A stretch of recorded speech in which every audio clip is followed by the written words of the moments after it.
Good morning, those of you just joining us. Welcome to the 12th Annual CRC CPPE Fall Ethics Symposium, The Ethics of Saying Things. Our primary speaker for this session will be Kaycea Campbell, who will be speaking with us about the voices of today, a place to be heard. Following Professor Campbell's presentation, we'll have our panelists, Elizabeth Nolan Brown, Thomas Cushman, and Robert Taylor, offer brief remarks before opening the floor to your questions and comments. Professor Campbell is an experienced career economist specializing in economic theory, analysis, and policy. She's Jamaican-born, an educator with extensive training in economics. She has a PhD in economics and management, and is an experienced researcher whose analyses have been published in authoritative journals. She's been teaching for over 10 years and has taught undergraduate as well as graduate level courses in economics. Professor Campbell is a tenured associate professor at Pierce College, teaching microeconomics, macroeconomics, and related economic theory courses as required. She's also the department chair for division housing the disciplines of political science, economics, administration of justice, and Chicano studies. She also teaches economics courses at other colleges within the Los Angeles Community College District, Mission College, and West Los Angeles College. In addition, she serves as adjunct associate professor of economics at the University of La Verne and Chapman University, instructing both graduates and undergraduate students in economics and business courses. She earned a PhD in economics management from Claremont Graduate University in Pomona, California, as well as a Master of Arts in Economics from the University of Southern California and a Bachelor's in Economics, Management Studies, and Political Science from University of the West Indies in Kingston, Jamaica. She's an active member of the National Association of Forensic Economics and the Institute of Management Accountants.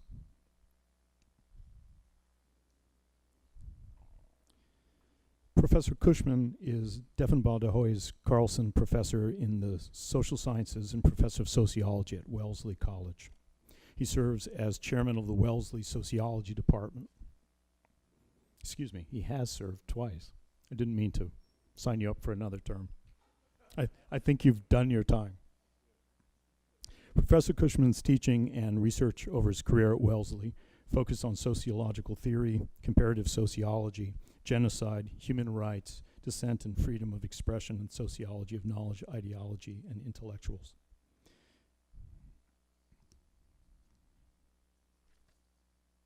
Elizabeth Nolan Brown is associate editor at Reason magazine, where she covers policy, culture, and current events from a libertarian and feminist perspective. Since starting at Reason, Brown has appeared regularly on panels, TV, and radio to talk about issues related to millennial politics, free speech, and the intersection of sex, law, and technology. Her writing's also been published by outlets including Politico, BuzzFeed, the Los Angeles Times, the Daily Beast, Playboy, Fox News, Time, Newsweek, and libertarianism.org.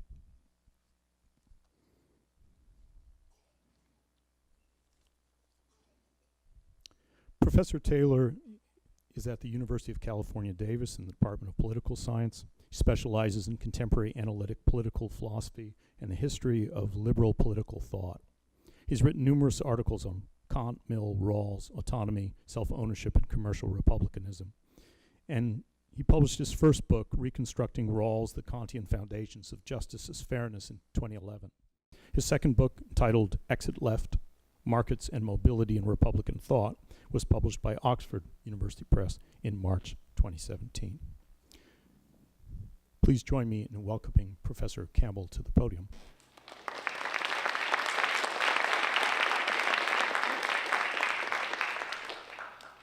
Hello, thank you for having me on your beautiful campus. It really is a pleasure to kind of address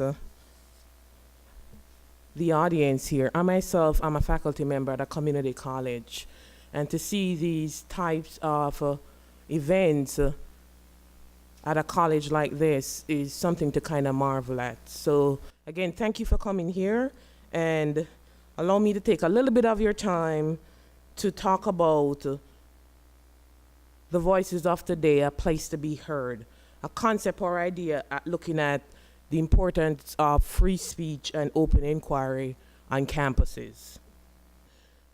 Now, you heard from my bio a little bit that I am originally from Jamaica. That explains the accent a little bit, if you were wondering.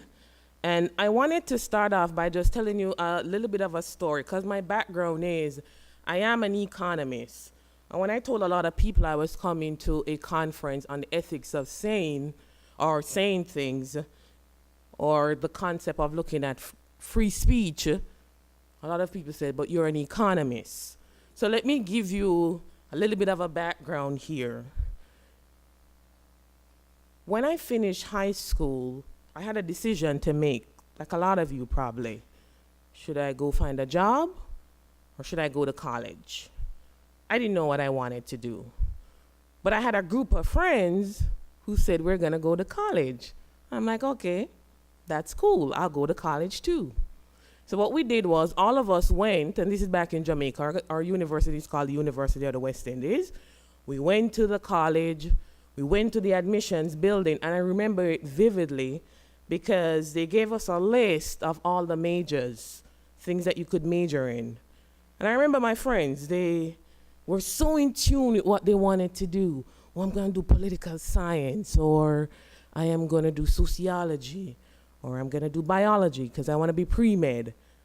And me, personally, I had no concept of what I wanted to do. I didn't know. Now, when they gave me this list, I looked at the list and I saw economics. And I mean, a light bulb went off in my head. And I said, this is it. This is what I wanna do. Because in my mind, when I saw economics, I thought it was home economics. I really thought in my mind, I'm gonna be baking cakes, I'm gonna be making exotic dishes, I'm gonna be a chef, check econ. Now, obviously, home economics and economics are vastly different subject matters, and I learned that very quickly. Economics is really focusing on how best to use limited resources to satisfy unlimited wants. How can we figure out how to use what we have as resources and to give people some sort of satisfaction, something that society can live with? And if you think about economics in that broad term, you get a concept or idea of that an economist has a lot to say about free speech. So as I go through and I look at free speech on college campuses, I am going to be framing it specifically within the context of this economic bubble. Now, we've all been watching the news. We all get a sense of what's going down.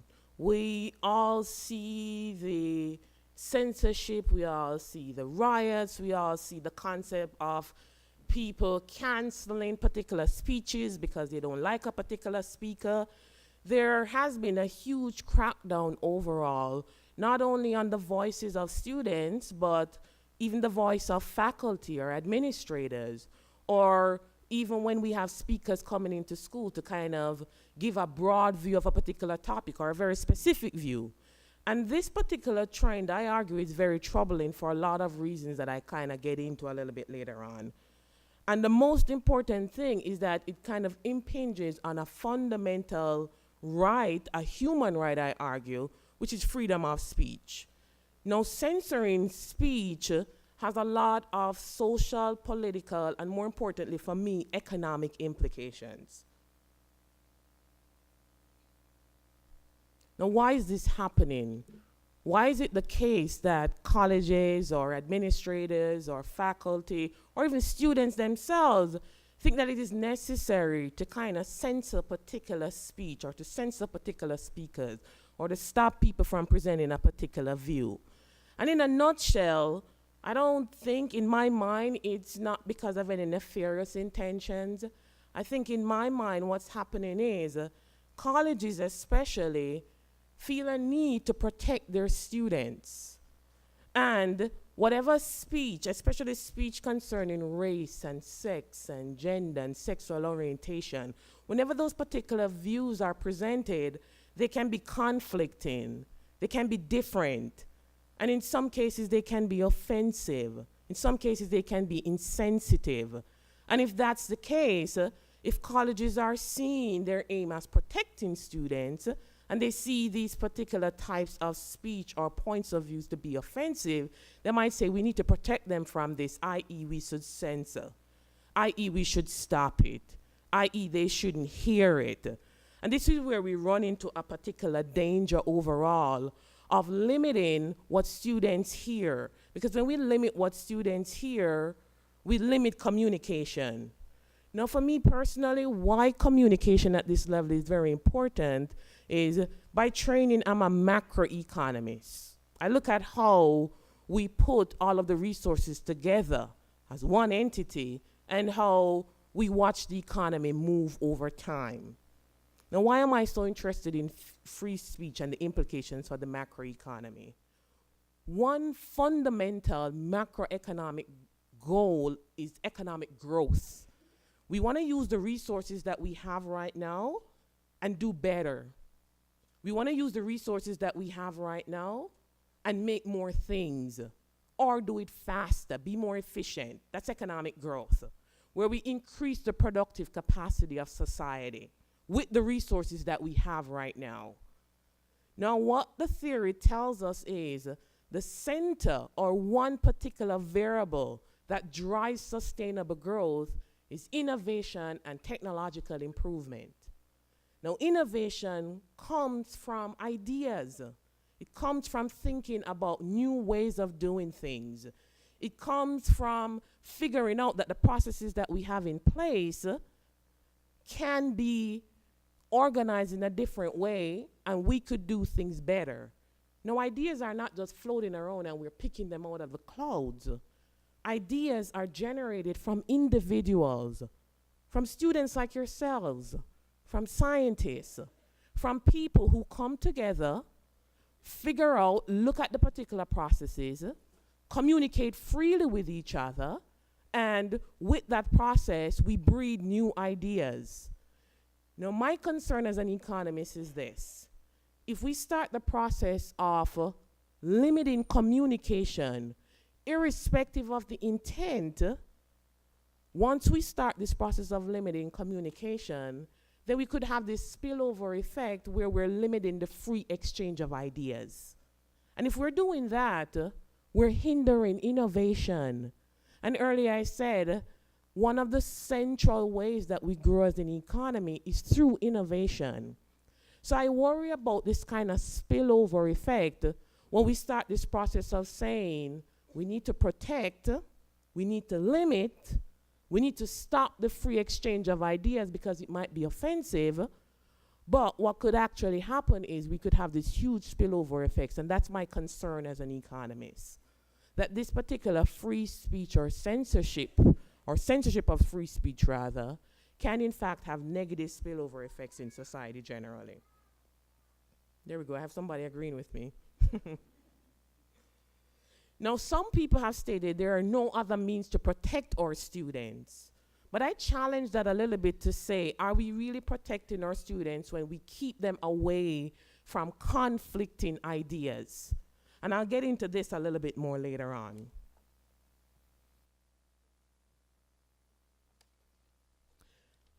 Now, with this idea of censorship, with this idea of limiting the free exchange of communication among individuals, I ask this question broadly, not to attack free speech zones, but with the broader concept of once we start to put limitations on things or regulate things, or we try to figure out a particular authority that should tell us what to say, or tell us what to do, or tell us what we should hear, then it is the case where we are stopping people from learning from each other.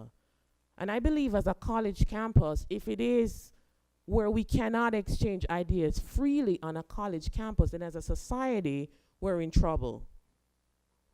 Now, should we limit free speech because we're afraid? Should we limit free speech because we're worried about being offended? And some people say, are you saying we should allow offensive speech? Is it the case where when we allow this type of speech and we allow people to attack each other, a lot of people argue with me and they say, is it then the case where you're saying this is what leads to growth? Absolutely not. As I said before, we have to think about this a little bit broader. We might start there, and it's never the intent to start with nefarious intention. We might start there, but the spillover might not be something we're willing to live with. I was reading an interesting article. How many of you know about the dark web? Yeah? I won't ask you what you're doing on there. We'll leave that one alone. But a lot of times when people hear about the dark web, their mind moves to very dark places. You know, prostitution, sex trafficking, issues dealing with drugs and terrorism and weapons. That's where a lot of people's minds go to when we think of the dark web. However, the dark web initially was developed and funded by the US military because it allowed agents to exchange ideas in a very hidden place.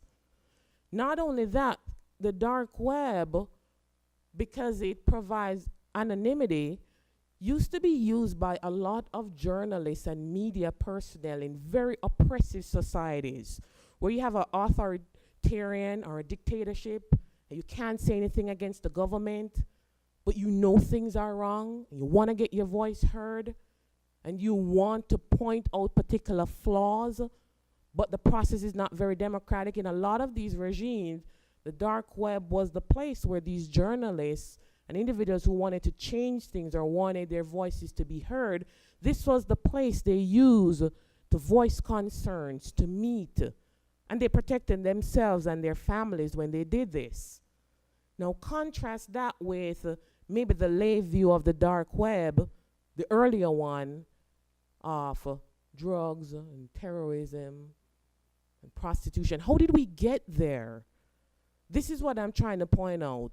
Irrespective of the intent, irrespective of the fact that you started off by thinking something good and righteous, irrespective of the fact that you wanted to protect, it might be the case that this intervention overall can have negative implications for society.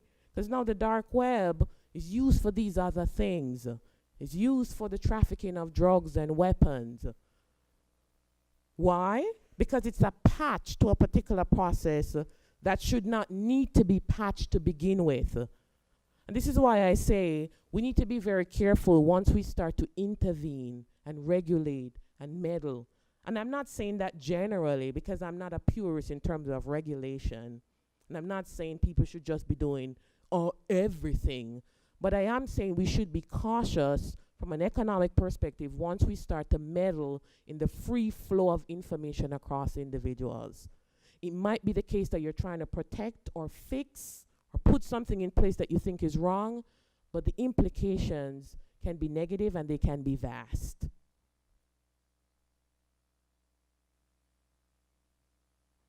Now, I said this earlier, but freedom of speech, what I believe is that it is a fundamental human right. I don't think it should be something that's tampered with. I don't think it should be the case where we're shutting down individuals. I don't think it is the case where it should be zoned. I don't think it should be the case where we tell a particular set of people what to say, when to say things. I don't think it should be a case where we're so worried about protecting our students. We're so worried about protecting them from hearing different things. Of course, we should protect them from physical harm, but it shouldn't be the case that we try to protect them from hearing various points of views that are different from their own. Because that's how people learn. That's how people are challenged. And the right place to do that is within or on a college campus.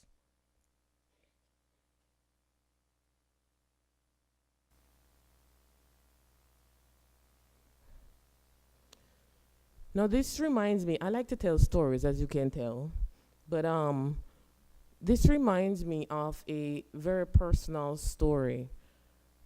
When I was a young grad student, many years ago, I had an advisor who was a well-known statistician and macroeconomist. I thought he was the coolest guy ever. He had a very long beard.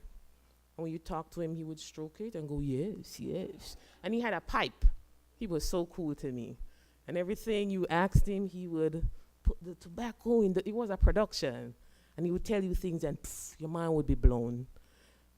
But I remember I was working on a very important study looking specifically at how capital flows across international borders and whether or not we could figure out particular variables that drive the flow of that capital and, more importantly, drives economic development and growth.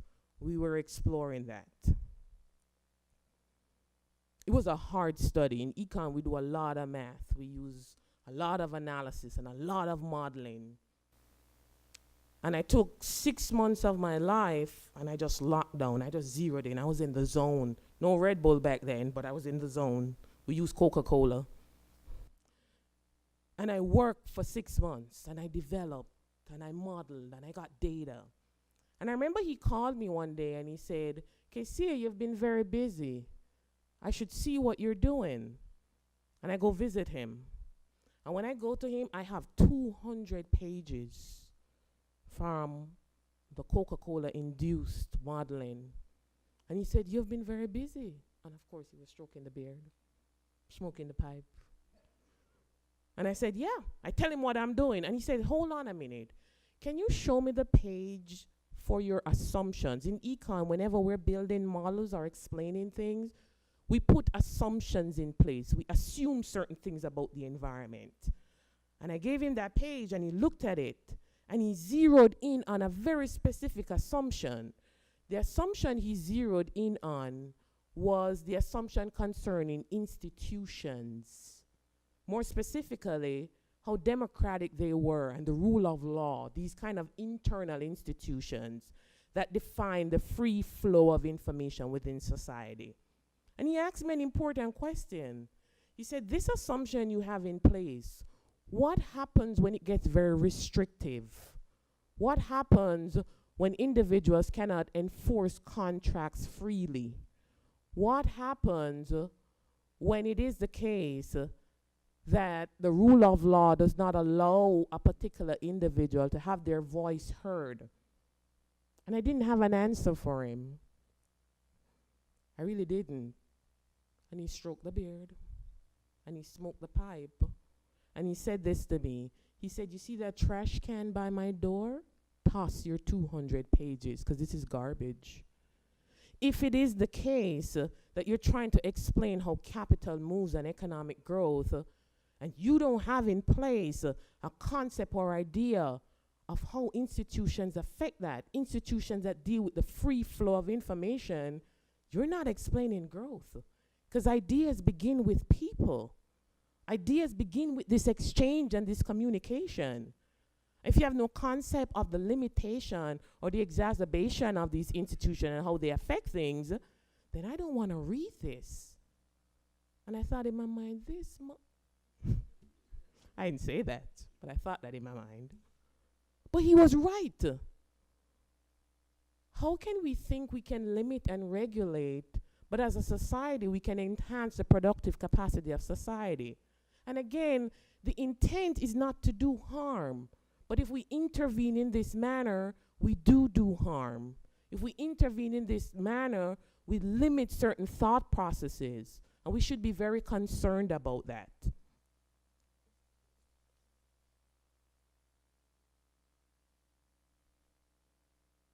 Now, I had a poll here. I don't know if cell phones work in here. Do they? Let me see if I can get this up. We'll test it.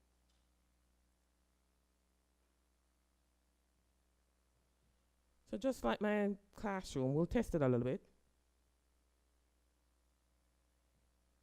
So you kind of get to text in your response. All you got to do is, the number you're texting to is 22333, but you got to text Kaycea Cam 416.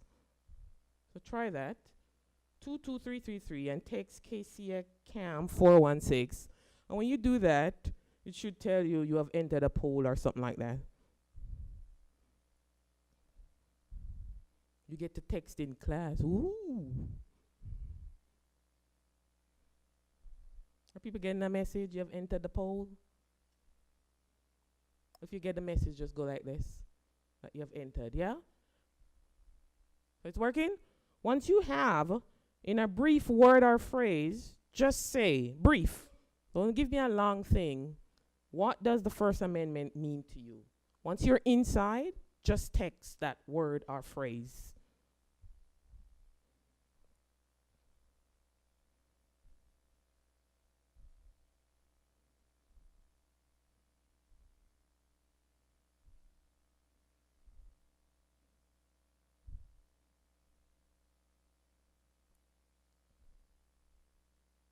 And of course, the bigger you see the particular word, it's because more people are texting that in. That's not an encouragement to, yeah, freedom, I'm going to do that too. But to you personally,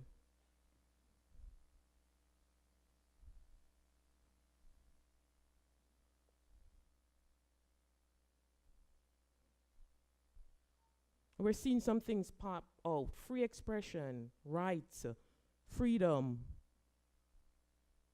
unrestricted speech, information, opinions, believe freely, write openly, historical, unrestricted. And this points to, as we continue, this points to the very concept that I'm saying. When it comes to figuring out the best way to increase the productive capacity of society, it is with an unrestricted flow of information generally. We can't restrict it. We can't intervene. We can't regulate. Now, I'm not saying we shouldn't correct wrongs and we shouldn't correct bad behavior. And when things are illegal, we shouldn't try to fix certain flawed things within society. But when it comes to this concept of speech, it's one that we should be very careful about how we meddle overall. Okay? Now, freedom of speech, central for economic growth, central for innovation and technological improvement, removing ideas. And my thing is, the college campus is where this begins. Where else are you going to find this diverse group of individuals and experts who can taper arguments, who can show you flaws, who can show you something different, but an academic institution? I have another story. I'm a storyteller. This is not really a story per se, but just some data I was looking at. The OECD, which is the Organization of Economic Cooperation and Development, publishes a study, or rankings rather, of the most educated societies globally. There we go. It really reminds me of my class. Random phone going off. Now this ranking overall, what it did, it looked at the percentage of the population that had a bachelor's degree or higher and did the ranking globally of the most educated societies from the OECD. Now the latest rankings, who do you think is number one? You're free to shout out a country. Who's number one? Most educated as measured by the percentage of the population with a bachelor's degree or higher. Who do you think is number one? Which one? Denmark? So usually Scandinavian countries are more for secondary level education. Singapore? Number one is Russia. I notice nobody said the United States, but let's continue. Who's number two? Who do you think is number two? China? Number two is our neighbors, Canada. So don't knock the Canadians. Who's number three? The US? Number three is Japan. Who do you think is number four? Number four is Israel. Right on. If I had a prize, if it was appropriate to hug you, I would, but it's not. Who's number five? The US is number five. And over the years, what has been happening is the United States has been dropping on those rankings. It's going down, down. After a certain time, people are going, where is the US? They're number 5. They've been dropping over the years. Now, here's what's interesting about that when I dig a little bit more. When you try to find where students actually want to go to study, especially foreign students, where globally students actually want to go to study, which country do you think ranks as one of the top countries? The United States. They are a net importer of students. So we're dropping on this ranking of the most educated society, but yet we still have this huge influx, or we're a net importer of students.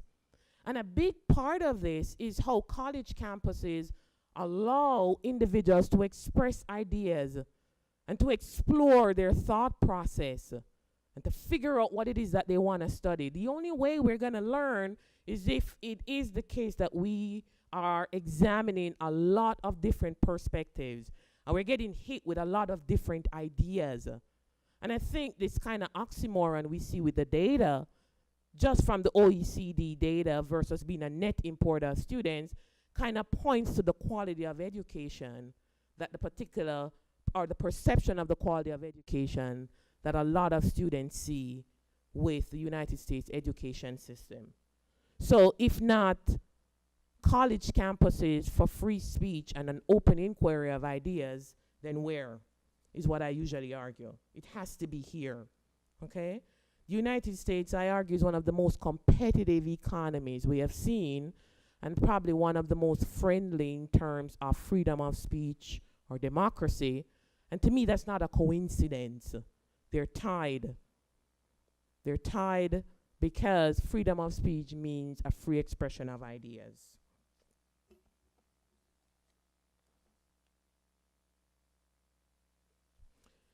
Now, we recently had an event on our college campus at Pierce College. This is in Woodland Hills, where we had the former president of the ACLU, Nadine Strozen, come by to give a talk on free speech. And one particular thing that she highlighted was when it comes to free speech, it is in no way, shape, or form saying that you're free from being offended. You can be uncomfortable with what's being said. And when you're exposed to these different types of views, this is the way we learn as individuals. You're challenged. Earlier when we were listening to the earlier presentation, we got the idea or concept that it is through challenge, through differences of opinions, that particular disciplines get stronger. Think of your own educational journey. It is the case where through these differences of opinions and through being challenged, that you actually get to explore different concepts and explore your own thought process and figure out what makes sense. So it might be the case that you have an incorrect or flawed idea. You won't know this until it's challenged. Or it might be the case that you have a phenomenal idea or a very weak idea. It won't be strengthened or it won't be explored until it's challenged. And I argue that at university campus, once we start to clamp down on this process of allowing people to express ideas, we clamp down on the very fabric of what makes us very strong learning institutions.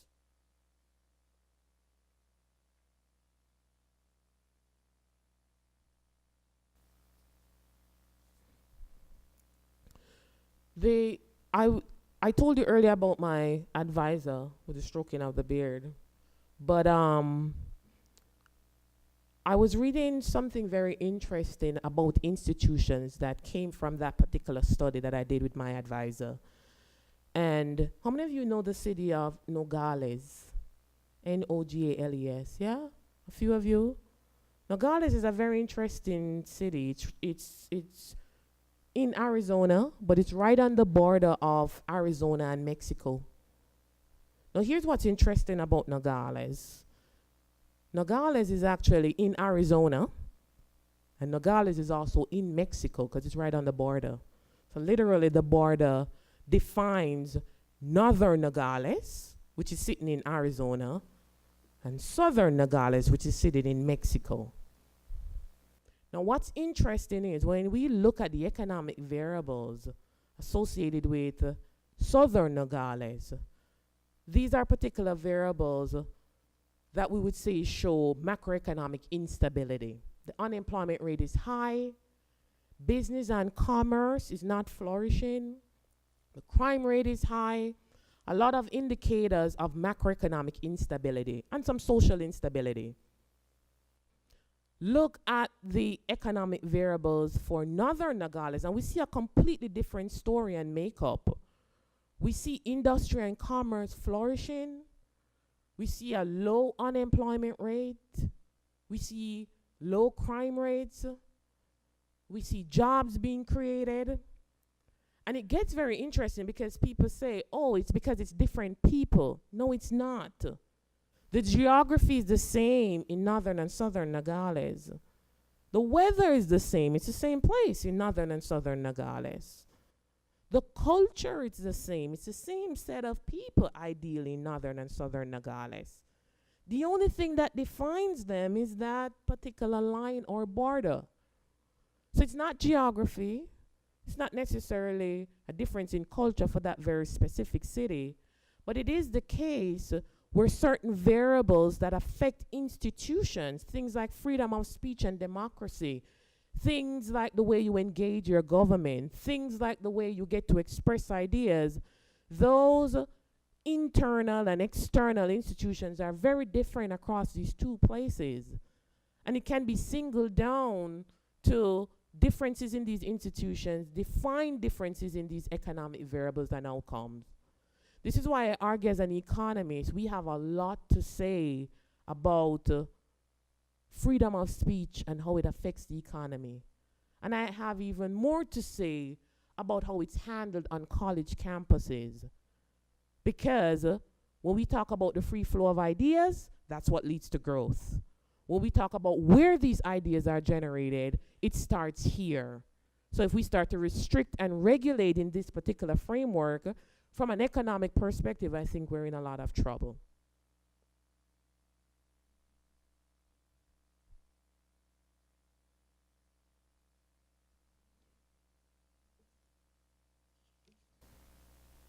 Now, I did tell you I am from Jamaica, so you know Bob Marley's gonna pop up somewhere.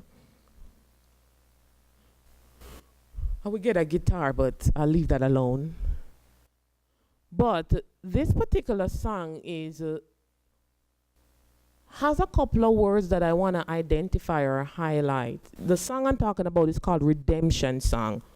And if you don't know it, download it. You'll seem cool when it comes on randomly with your friends in the car, trust me. But it's called Redemption Song. And the second verse, I won't sing it because that would be horrible, but I'll say them. The second verse says, emancipate yourself from mental slavery. None but ourselves can free our minds. Have no fear of atomic energy, because none of them can stop the time. How long shall they kill our prophets while we'll stand aside and look? Some say it's just a part of it, but we have to fulfill the book. The idea or concept of emancipating yourself from mental slavery is a powerful concept. And notice who should do that. It's you. Notice who should seek information, should seek challenges, should seek to learn more. It's you. Now, your college environment should allow you to freely seek those particular challenges. And I argue, when we get into the business of figuring out how to protect what won't offend, will they be comfortable? Should they be challenged?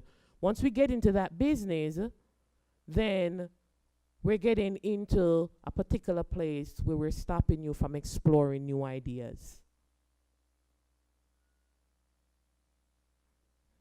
Let me just check my time. I have a couple more minutes.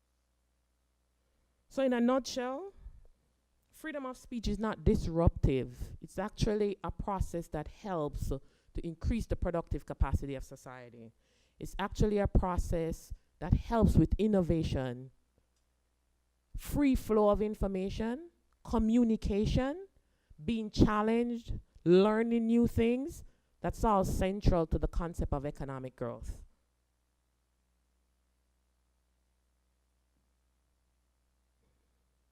With that said, there's a piece of the Desiderata that I really like this particular poem.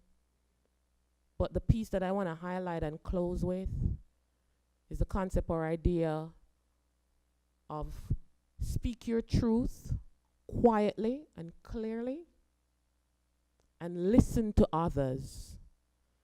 Even the dull and ignorant, they too have their say. So I heard somebody use this phrase earlier, and I agree. Active listening. Learn to listen. No, I'm not saying, and I have said this all before, if you find yourself getting emotional, and you find yourself in a space where you can't listen comfortably, then you should leave. So not everything is a kumbaya moment. If it is the case where it gets confrontational, then you're no longer engaging in any type of productive discourse. That's not what leads to economic growth and the free flow of ideas. But we should learn to listen to what others have to say. We should learn to accept particular challenges and our beliefs. And as a society, we will be better for it. I'll just kind of end there. And thank you very much for having me today.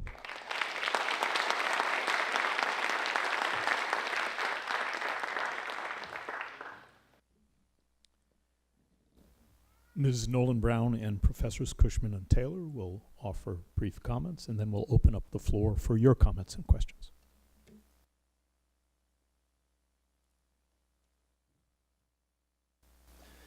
Yeah, I just had just one comment, really, and a worry, I think. And that's, so you spoke about the connection between the free flow of ideas and economic growth and technological innovation.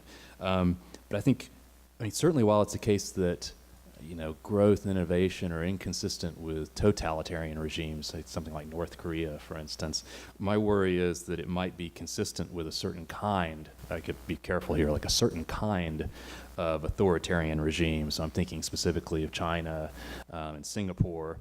And what characterizes those kinds of regimes? Well, first, they're very disciplined regimes. They have ruling parties that basically know what they're up to. When I say know what they're up to, what they're up to is not, you know, maximizing the welfare or freedom of their citizens. They're interested in maximizing the probability they will stay in power. And those kinds of parties will often discipline themselves with the way that they restrict speech. They'll only restrict speech that threatens directly their power, but they're more than happy to allow speech on cultural or scientific matters that are not a threat to their power.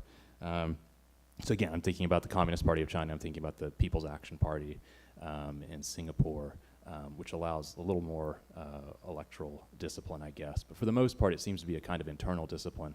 So there's the worry I have, is that it looks to me like stifling expression on political matters could in principle be consistent with technological innovation and economic growth, and I think we've seen that in China and Singapore. I'll just kind of talk about that briefly, because China pops up quite a bit when we do this type of analysis. And what we do see is there are periods where we have spurts of growth so it's a valid worry, where we have spurts of growth overall. What we're interested in is sustainable growth. And a lot of scholars have kind of come to the concept or idea that yes, and China is an anomaly. It has been growing for a while. We see them faltering right now.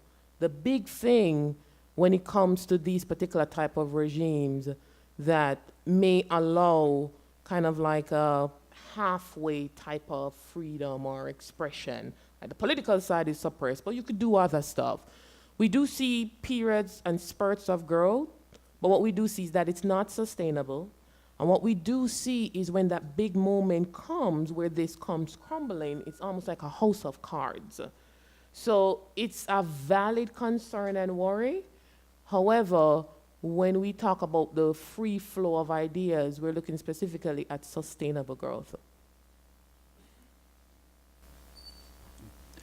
I wasn't going to mention that, but I think you could compare, say, the Soviet Union, which was the case I was most familiar with, in China. The Soviet Union, throughout its industrial history, never produced one patented prescription medicine, because even science was tightly controlled by the party, and the economic life was tightly controlled by the party with ideological considerations. Whereas China, there's quite a bit of effective communication in the economic sector about what works, what doesn't work, and certainly in science. So, you're going to have differences across authoritarian societies, depending on the specific character of the society, and it's hard to lump them all together. But the question I had was something I struggle with myself, because I run a project that tries to promote freedom of expression, pluralism, and tolerance on the Wellesley campus, and sometimes we invite speakers, and there's really no predicting who will be the more controversial. We invited Charles Murray, for instance, and nothing happened. Everybody came, everybody was polite, nobody was thrown to the ground. We invited Mark Lilla, who's a Columbia professor who, after the election last year, wrote an article called The End of Identity Politics. You can imagine, and it was basically a castigation of the Democratic Party and the Clinton campaign for focusing too much on identity politics, which then allowed, say, white people in the Midwest to kind of say, well, we have an identity too, and we're going to vote our minds. And so the reaction to him, he's pretty much a man of the left, not pretty much, he's solidly a man of the left, the reaction to him was outrage that he would come and dare question identity politics. And so the idea of freedom, then got tied to, among certain people at the college, certain constituencies, certain members of, quote unquote, subordinated or marginalized groups. The idea of freedom was, when they see the word, they would think, oh, that's going to facilitate somebody that harms us. And that's the logic, and I understand where they're coming from. So I guess what I struggle with, and maybe you can help me with this, and maybe the students can think about this, and all of us. What do you do with students or constituencies within a student body who think that freedom of expression is actually a license to harm, and the way they subjectively define it? I mean, there's nothing, in my mind, harmful about saying, identity politics, we understand sociologically why it happens, people mobilize according to groups, but there are cases where it becomes divisive, and when people separate out into different spheres. What do we say to students and then don't talk to each other? What do we say to students who think that freedom of speech is a problem, is harmful? I don't know what to do. So please advise me, and maybe some of the students could say, tell me, send me an email. What should I do? You did hear me say I'm an economist, right? No. But I'll just give you a very personal take on what I think is appropriate, and it might be right, it might be wrong. When students ask me these types of things, and they say, but what they're going to say is going to hurt and offend, and it's going to make us uncomfortable, and I don't want to hear this, and I don't want it here. I want to censor. They have a right to not want to hear it. They say, I want to censor, I don't want it here. I said, well, are you willing to take the time to show somebody else what's different? So for example, let's say we're going to have a contentious speaker on campus for whatever reason. I said, well, have your own event away from that speaker. You don't have to be out there, getting tear gassed and fighting, but we have a huge campus. Be on the other side of campus with a completely different event. Or even another event that is the contrast of what that is, instead of just being in the face of the particular individual. I say, take the time to do the work, I don't know if that's me. Take the time to do the work, to do your own type of educating individual. That's what I've done, and it tends to kind of give students a sense of, oh, I have a voice too, and I can do something, and if they're willing to do it, they will. What you were saying, I think brings up a good point, and that I was thinking when she was talking about speech, meaning, it doesn't mean that you don't have the right to be offended. a lot of free speech advocates are really bad spokespeople for free speech, I think, because there's a whole lot of people, both in terms of some of the big names that go around and are provocateurs, but also just, everyday people on social media who are like, yes, I'm a free speech advocate, but they tend to think that freedom of speech means the right to not have anyone react to what they say. Like, it's the opposite side of where there's the people who think that freedom of speech means the right not to be offended. But I think there's a lot of people who believe freedom of speech is the right not to have people be offended by your speech, or at least not to have them react. Because I see so many people who will say, if someone says something you don't like and then someone calls them out on it, say someone calls them out on Facebook or Twitter and is like, hey, look at this person, they're being bad because of this, and then a bunch of people go and they yell at them. Or say you call for, to bring it into economics, people might call for a boycott, or people might say stop listening to this radio show or something because they said that. And then you'll have a lot of people who say that they're free speech advocates being like, what? Well, they're just using their free speech. You don't need to go and attack them or ruin their livelihood or ruin this or do this just because they said that. And it's like, that's misunderstanding, how this works. Because if you're gonna have, the right of free speech, you also have to take responsibility for it. And the fact that when you say stuff, you are accountable and people can react however they want. And I think that's the other side of the coin that sometimes is really hard. And I understand why people sometimes think like free speech advocates are just, because you have a lot of that happening right now. And it's making it, I think, more confusing all around for people to know what to think when someone says that they are for free speech. This is why I argue the type of free exchange of ideas is one where you express it so that you can be challenged. That's what kind of strengthens your particular argument. And that's what actually increases the way we learn. So it's not just to say it and then like, boom, I'm gone, but say it so that you can be challenged to see if it's a strong point or not. The floor is now open to your questions. We'll run 2 mics, one in each aisle. If you have a mic, it's your turn to talk. If you are listening to somebody else talking in a mic, wait your turn. So my question is just for anyone on the panel. Do you think that giving a platform towards taboo ideas or even fringe ideas can challenge the private acceptance of one's own prejudice, and that can kind of be used to spur social change? I can go first. Yeah, I think I want to be careful here to say I am not advocating for violence or for people to harm each other or any concepts associated with that. But ideas generally, whether they're fringe and whether ideas don't necessarily mean that they're correct, they are presented so that if there's some flaw with them, they can be identified and fixed.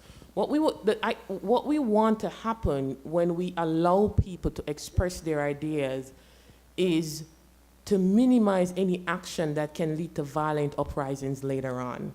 So it's the precursor to people acting on these fringe ideas if they are damaging. It's to express them. It's to get feedback. It's for somebody to put you on the right path if you are on the wrong path.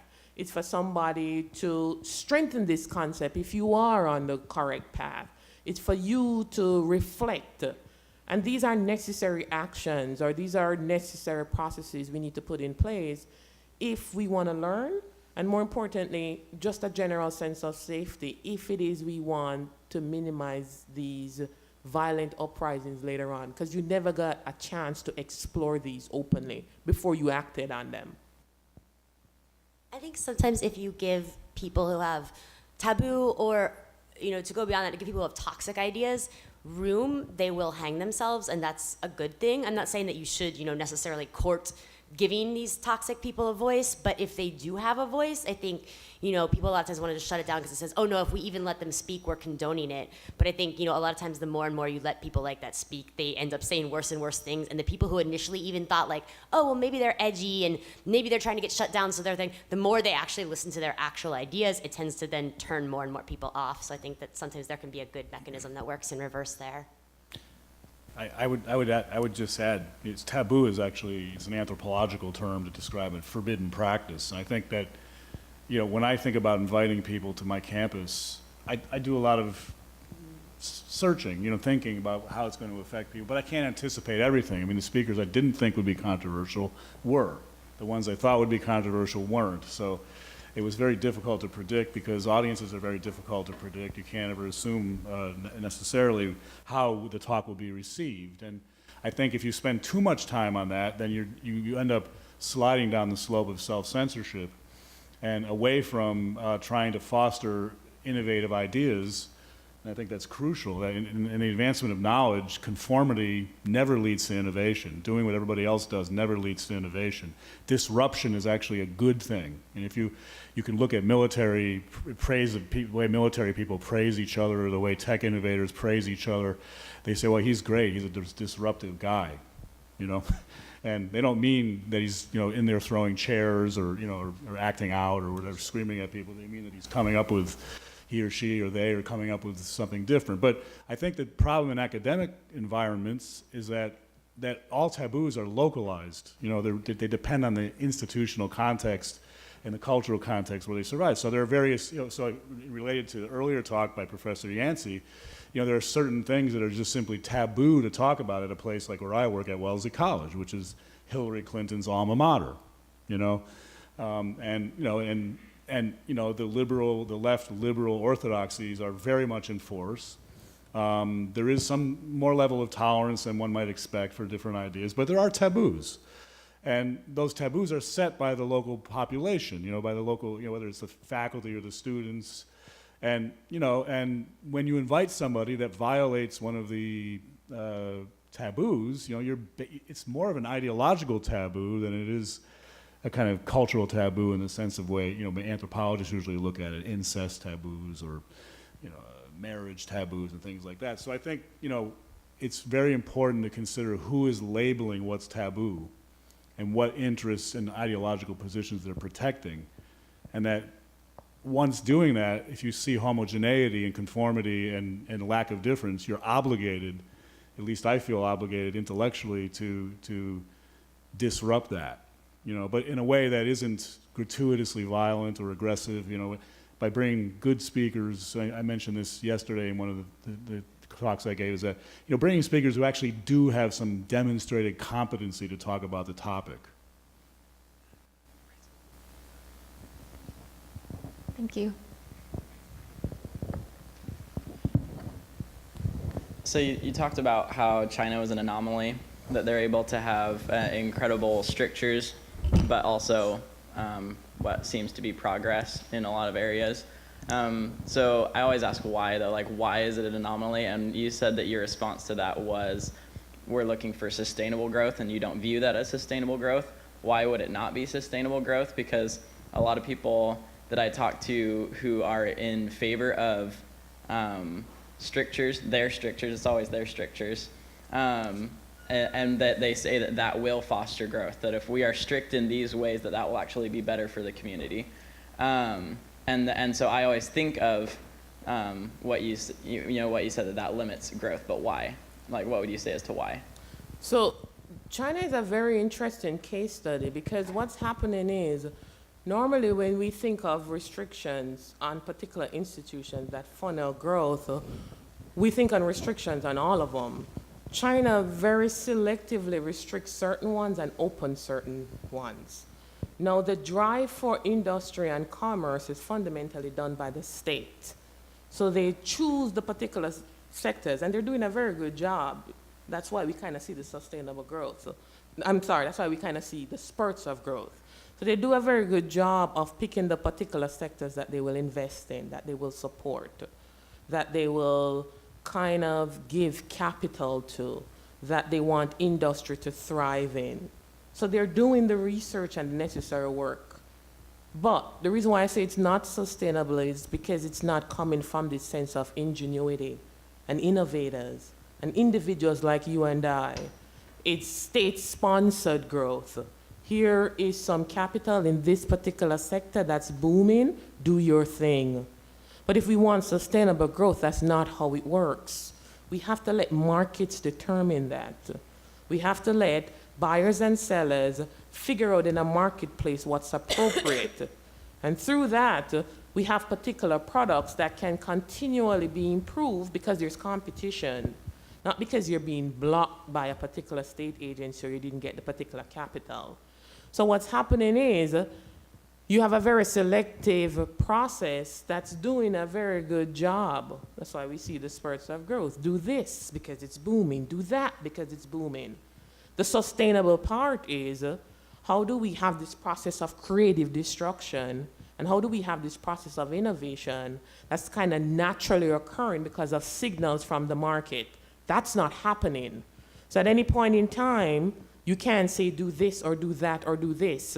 Whatever magic 8-ball you have to figure out what to pick, whenever that's not plugged in, I'm guessing 8 balls are plugged in, it might not be. But whenever you're shaking this thing, you're not figuring out what's the appropriate way to kind of do this state-sponsored growth, you're gonna be in trouble. Good morning. So I wanted to start by saying thank you very much for the talk. I thought it was great. It was very timely that just this morning I read a transcript between a TA and her advisor. And the TA was being reprimanded for showing a video to her communications class about transgender pronouns, and it was an unfavorable or unpopular view about the linguistic ways in which we can refer to people who are transgender. And the professor accused her of, I quote, creating a toxic climate, and that she was facilitating a problematic, unsafe learning environment. Now, in this transcript, she was clearly saying that she wasn't taking sides on the issue and that she was just presenting both sides of the argument in the spirit of debate.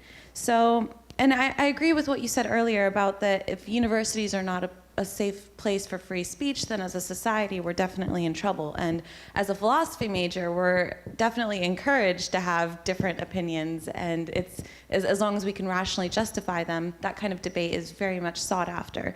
So how do we balance a university's desires to protect students while also encouraging free speech? And where do we draw the line between restrictions that protect the students and restrictions that actually harm them by keeping them ignorant to specific views?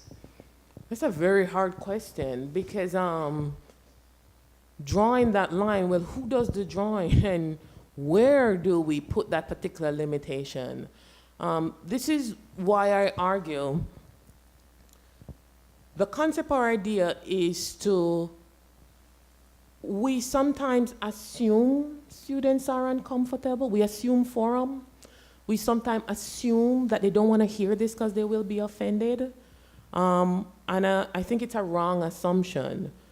We should allow this type of activity to take place. And if we are a little bit uncomfortable, that's okay. Now, I do draw the line when it causes physical harm. I do draw the line where there are some times where students will, because in my department we have political science, students will come to me and say, the instructor was talking unfavorably about Hillary or Trump, and I felt uncomfortable. And more often than not, I say, have you had a discussion with it's a political science class, first of all, but have you had a discussion with the instructor? They say, no, I just felt uncomfortable, and I just think it just should not be said. This is where things get to the point where I go, then why are you here? You're not here to learn. So it's a very hard question, and I'm kind of dancing around it because I kind of don't know how to answer it, to be honest with you. I say allow ideas to flow freely. Don't assume that students are necessarily offended, because maybe it is the case that one student went to the professor and told them they felt that way. I don't know.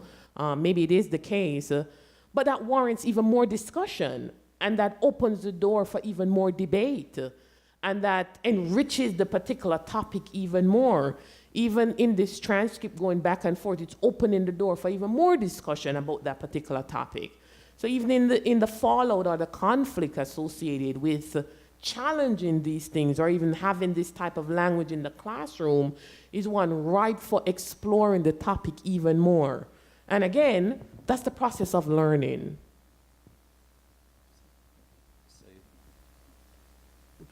Say just a little something. I mean, one way universities can protect students in a way that's consistent with free speech is to build resilience in students.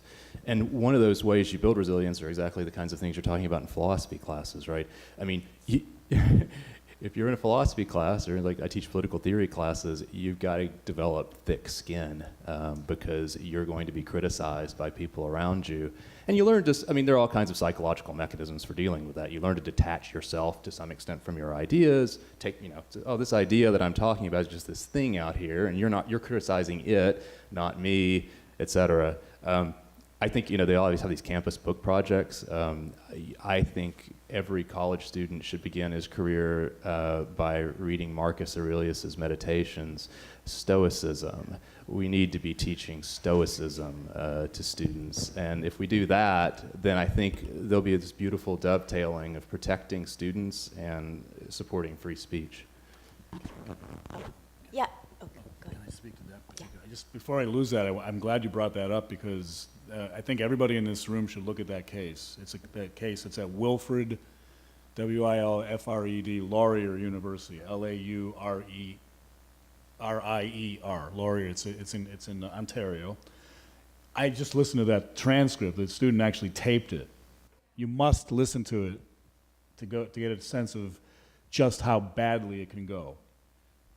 If there was one thing I could tell you out of my whole visit here yesterday and today, listen to that tape. It's frightening. And I studied and lived in the Soviet Union and studied communist societies and authoritarian societies. It sounded as if it were an interrogation that could have taken place by the KGB agent for somebody who had violated a party line. It was chilling to me.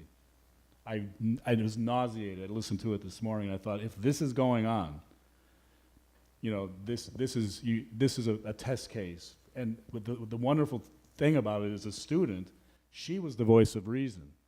She was the pedagogue. She was the smart one in the room. And I have to admit, when I listen to you, most of you, almost all of you, I'm not naming any names, the students are much better, in my experience over the last year or two, than many of the faculty in terms of being open and wanting to learn and wanting to be challenged. They don't want to be shut down.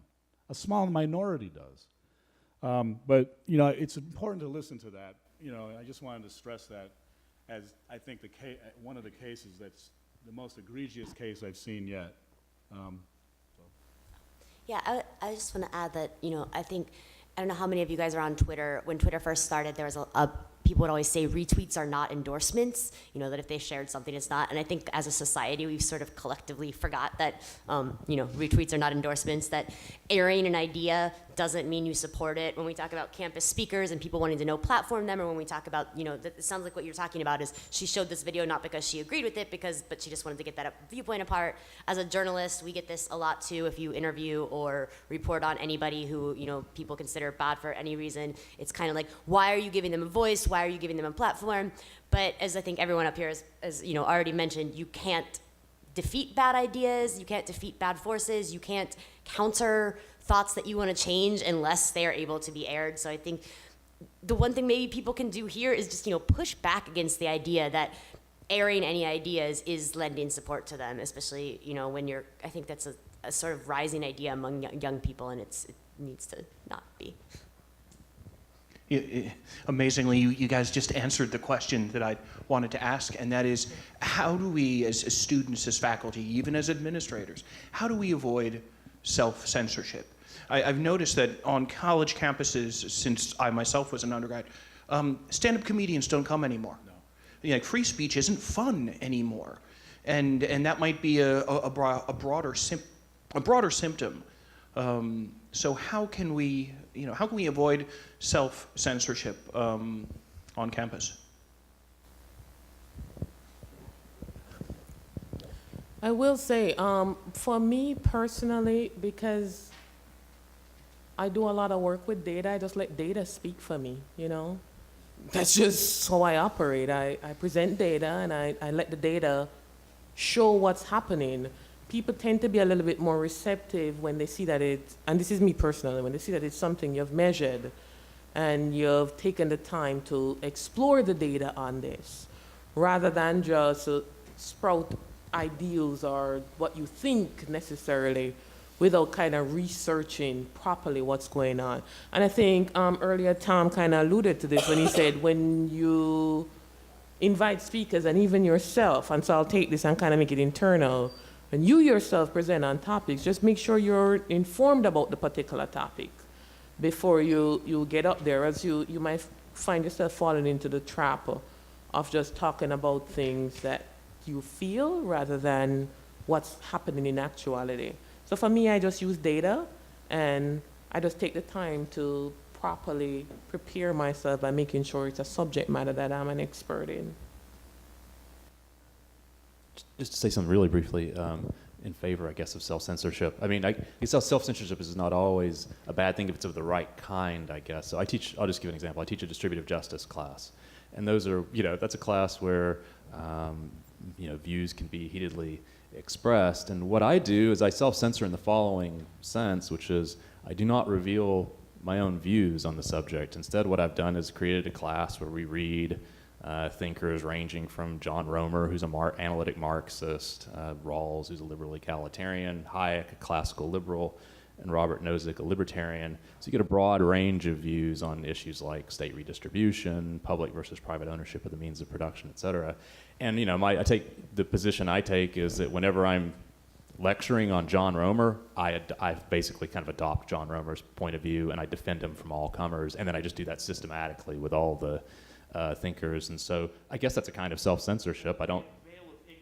Yeah, that's right. There's a veil of ignorance with the students. They don't know what my views are. I mean, if they come to office hours and want to talk more openly, that's fine. I just don't think it's appropriate actually to reveal my views. I mean, I'll do that here in this context, but I feel like people's presence is much more voluntary here than it is in a class, and so I'm a little more hesitant to take the opportunity to use it as a platform to espouse my particular ideological proclivities. Well, one of the short answer to doing that is to cultivate courage. That's something that never gets discussed really. I mean, it's maybe in virtue ethics and things like that, but how do you teach courage? Can you teach courage? Are some people more naturally courageous than others? I think, sociologically speaking, human beings' natural inclination is to conform, because it's easier. It's much easier to go along with the crowd. It's so much easier not to have to be persecuted by your peers or ideological censors or any other form of power. It's just, in A Man for All Seasons, Thomas More says, man's natural inclination lies in escape. And I think we're always fighting that, the tendency to conformity, and that, the real changers of the world are people who take risks and display, in terms of politics, what I call civil courage. People who stand up knowing, I write about dissidents. I study people who wreck their own lives by standing against regimes that are totalitarian, authoritarian. Why do they do it? I keep asking them, why did you choose to do this? And they all have different answers, but they're willing to do it. And I think, I think that self-censorship lies in, all of us self-censor, right? There's things we all want to say or do. That's based on the context. We wouldn't be able to survive if everybody just did whatever they want or said whatever they wanted. But I think courage to have your views and state them competently and forcefully and calmly and rationally, it takes a lot of doing. It takes a lot of cultivation and a lot of fortitude. And again, it's I'm not sure it can be taught. What I do is I teach courses on people who have done it, and then hope that maybe students will see those models as they move out and try to make a difference in the world. I just want to add to, I think the other side of courage too is letting go of your ego a little bit, which sounds strange, but part of the reason I think people find it so difficult to say what they're really thinking is that they hate people taking them the wrong way. They hate people, thinking that something they're saying and misunderstanding it, or thinking things of them that they think aren't true, and then they feel the need to fight and defend themselves. And being able to speak and not have to always have the last word on how someone else interprets that speech is really hard to do, but is sort of, I think, essential if you're gonna be able to find the courage to not censor yourself. You have to kind of let go of your ego some too. Okay. Good morning. Thank you for coming. I'm not trying to introduce politics, but one of the speakers did mention the identity of politics. And I was wondering, will free speech on campuses lead to the depolarization of the two parties and open the door for a third party? And is that a good thing for our country and our economic growth? Third parties are always a good thing. Generally, I'll just take the piece on economic growth and the identity politics. I'll leave to the experts here.